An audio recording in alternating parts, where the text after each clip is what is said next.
So my favorite piece of artwork that we went over kind of vaguely, somewhat in during the semester was actually a piece that Brother Schmidt mentioned, uh, taking about 300 calfskins, I believe, to make those certain codex. And we didn't actually go over it by name. We didn't really go over the piece itself. And so this is like actually one I was already familiar with and one that I thought was interesting. So this is the Codex Amiatinus, which is seen right here. It is rather large. I actually have, or I believe I have the, let's see, it is 19 and 1/4 inches high, 13 and 3/8 inches in breadth, and 7 inches thick. So it weighs over 75 pounds, and it has 1,040 leaves, which is quite gigantic as far as codices go from the medieval period. It is an illuminated manuscript, so I do count it as art. Um, it is actually about from the year 700 and was made at Wearmouth Jarrow, which is in Northumbria. This was actually the monastery that the Venerable Bede was a priest at, and this was actually around the same time he was there. So that's one of the reasons it always interested me, is because there's a good chance this was actually a manuscript that um, who I've heard scholars say was the smartest man in Europe at the time he was alive, work on. So that is pretty cool, I think. And also, it's the Vulgate. It's Saint Jerome's translation into Latin, but it is also the oldest complete version. Now, those familiar with codexes, I did study a little bit of codicology myself in my free time.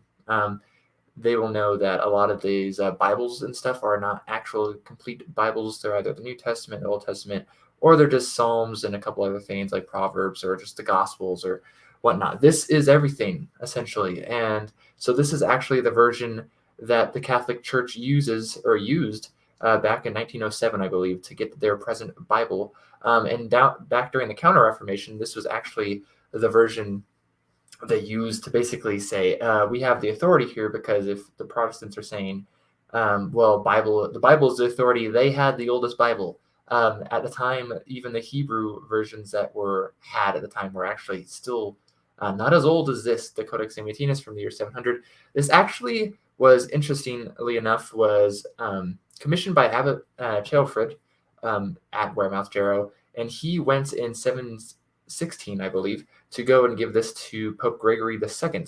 On his way, he died, though, in Langres, Burgundy. And it shows up a little over 300 years later in Tuscany in an abbey on Mount Amiata, which is, of course, where Amiatinus comes from.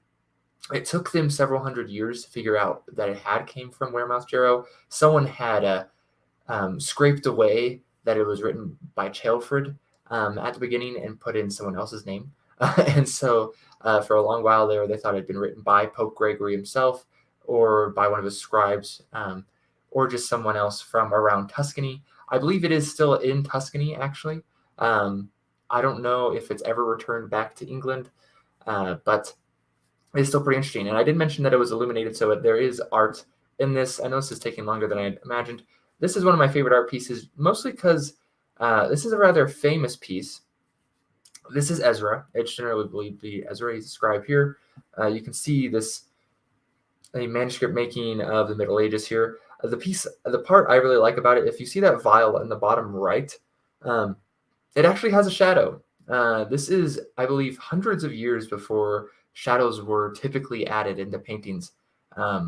Hundreds of years, like actually hundreds of years. This is like one of the earliest examples. And so I thought that was pretty interesting that it was sitting in the Codex Amiatinus, which is a huge codex, of course.